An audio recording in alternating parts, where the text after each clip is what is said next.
श्री शिवाय नमस्तु। यहाँ इतनी सारी माताएं बैठी है, सबके मंगलसूत्र की डिजाइन अलग अलग होगी। बोलो री जीजियो, सही है कि गलत है?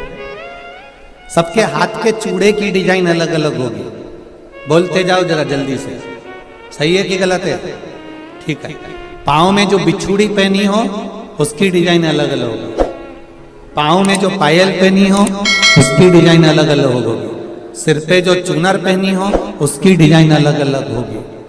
16 श्रृंगार जो तुमने अपने तन पर, अपने शरीर पर सुहाग की जितनी वस्तुएं धारण करी है, चाहे बिंदी लगाई हो, नथनी पहनी हो, कुंडल पहना हो, मंगलसूत्र पहना हो, सबकी डिजाइन अलग अलग होती है। केवल 16 श्रृंगार में से एक श्रृंगार ऐसा है जिसकी डिजाइन नहीं बदली है, वो है मांग का सिंदूर, कुमकुम एक जैसा होता है। बोलो सही है कि गलत है? मांग का सिंदूर, मांग की कुमकुम, मांग में लगने वाला कुमकुम, इसकी डिजाइन कितनी बदल गई लोगों की जिंदगी में। मंगलसूत्र की डिजाइन बदल गई, चूड़े की डिजाइन बदल गई, कुंडल की, नथनी की, बेंदा की, सब की डिजाइन बदली, टीकी की भी डिजाइन बदल गई, पर नहीं बदली तो मांग के सिंदूर कंकु की डिजाइन नहीं बदली, क्योंकि इस डिजाइन को तो परमात्मा ने छाप कर भेजा है, तो उसको बदलना भी मुश्किल है, वो नहीं बदल सकता।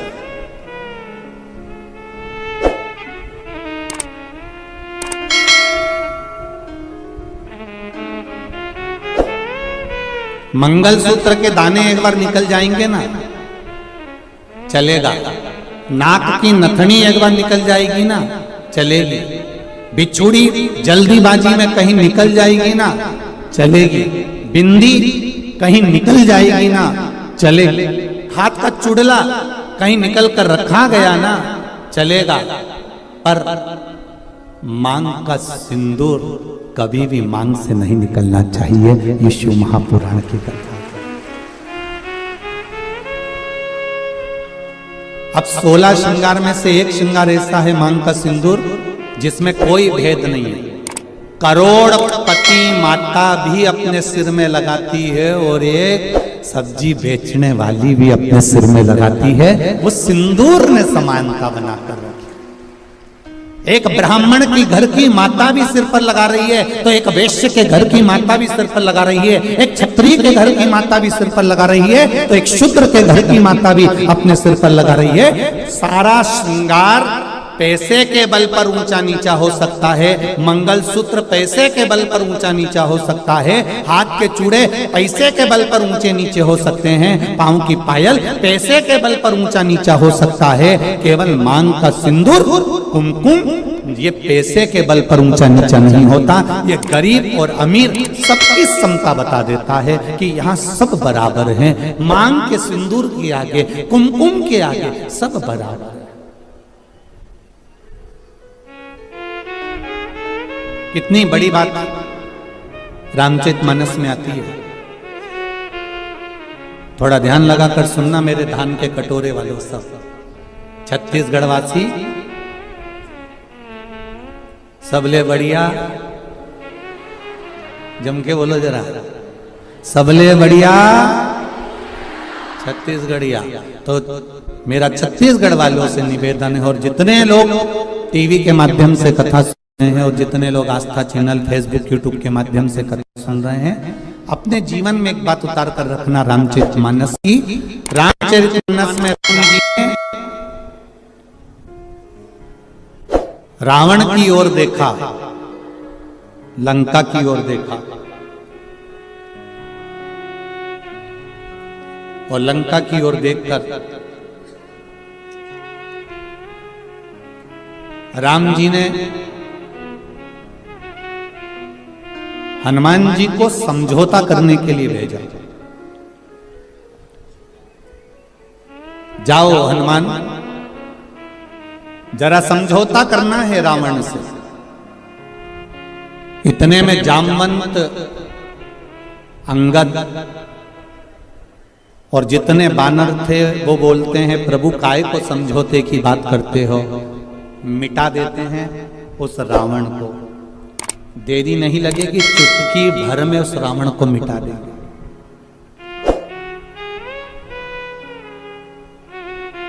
चुटकी भर में रावण को मिटा देंगे।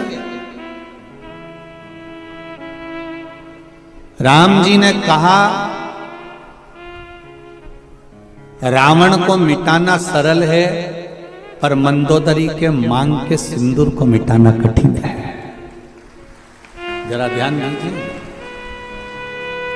रावण को मिटाना सरल है, पर जो ये मंदोदरी ने मांग में सिंदूर धारण कर कर रखा है, जो मंदोदरी अपनी मांग में सिंदूर धारण कर कर रखी है, जो मंदोदरी अपनी मांग में कुंकुम धारण कर कर रखी है, जो मंदोदरी अपनी मांग में कुमकुम रखी हुई है, इसका सौभाग्य इसके सामने है। और इसका जो भजन है, इसका जो आनंद है, इसका जो स्मरण है, वो इतना प्रबल है कि उसको मिटाना कठिन है।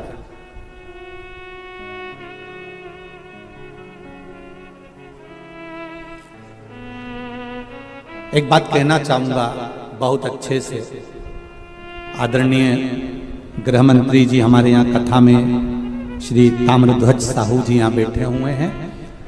आप तो आज आए हैं, पर आपके घर से जो बाईसा हैं, आपकी जो धर्मपत्नी है, हमारे लिए तो माता के तुल्य हैं। हमने देखा कल भी परसों भी 2 दिन से हम लगातार देख रहे हैं, कहीं के दूसरे मंत्री की अगर पत्नी होती ना तो 3 घंटा कथा में नहीं बैठती, पर हमने ये चीज देखी है कि वो 5 दिन की कथा में 2-3 दिन लगातार कथा का रस तत्व ग्रहण कर रहे हैं। हम कहना चाहेंगे संपूर्ण विश्व के सनातनियों को एक बात बताना चाहेंगे कि पति जब घर से बाहर निकलता है, पति जब अपना घर छोड़कर किसी मार्ग की ओर आगे बढ़ता है, तो उसके साथ में धर्म पत्नी भले साथ नहीं रहती हो, पर उसकी मांग में जो सिंदूर रहता है ना, उसकी चमक पति के साथ हर पल रहती है। ये निश्चित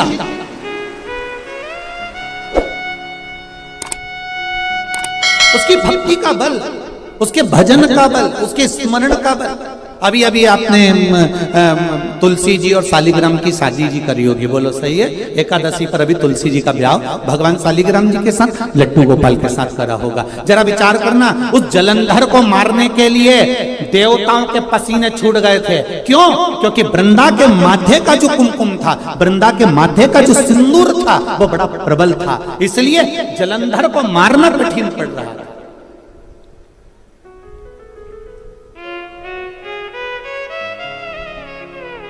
फिर करा क्या गया कि इसके सात्वित्व को डिगाया जाए, और सात्वित्व को डिगाने के लिए भेजा। जब उसका सात्वित्व डिग गया, सात्वित्व टूट गया, तब जलंधर के प्राणों को हरा गया। फिर निवेदन करूंगा, मेरी जितनी माताएं यहाँ बैठी हैं, जितनी मेरी बहन बैठी हैं, जितनी मेरी जीजियाँ बैठी हुई हैं, जितनी मेरी बेटियाँ बैठी हुई हैं, निवेदन करूंगा, मंगल पाणिग्रहण संस्कार होने के बाद में, विवाह हो जाने के बाद में, अपने मस्तक पर मांग में, भले आजकल तो फैशन हो गया, ज्यादा सिंदूर नहीं लगाती हैं माताएं, कुंकुम नहीं लगाती हैं, थोड़ा उनको एक अलग सा फील होता है, तो उनको वो थोड़ा, मेरा निवेदन है कि मेरी जीजियों से, मेरी माताओं से, मेरी बहनों से, मेरी बेटियों से निवेदन है, शादी होने के बाद में मांग में, और एक फिर निवेदन करूंगा, वो पेंसिल जैसी नहीं, पेंसिल जैसी नहीं, सिंदूर तुम्हारे पति ने जिस समय तुम मंडप के अंदर बैठी थी और चांदी के सिक्के से, कलदार से, अंगूठी से, डब्बी में से भर भर कर तेरी मांग में भरा था, ऐसा सिंदूर तुम्हारी मांग में भरा होना चाहिए, ऐसा भरा होना चाहिए।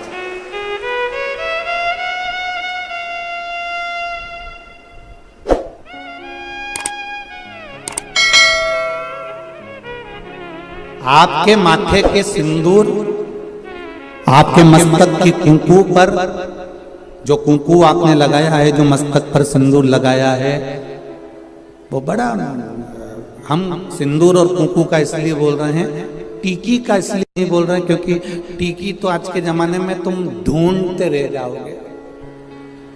एक छोटी सी पंखड़ी को भी काटते काटते, जैसे माथा की जूनी रहे, वो को निकालो, फिर देखो, बस ऐसी इतनी छोटी सी टीकी माताएं लगाती है, इतनी छोटी सी बिंदी लगाती है कि पूरा माथा पे ढूंढते रह जाओगे कि है कि नहीं है, पहचान करना भारी पड़ जाता है। निवेदन है, बिंदी तुम लगा रहे हो, कितनी बड़ी लगा रहे हो हमें उससे मतलब नहीं है, पर मांग में थोड़ा सा सिंदूर, थोड़ी सी कुंकू, थोड़ी सी डोली, जो भी आप लगाते हो वो थोड़ा सा इस मांग में होना चाहिए।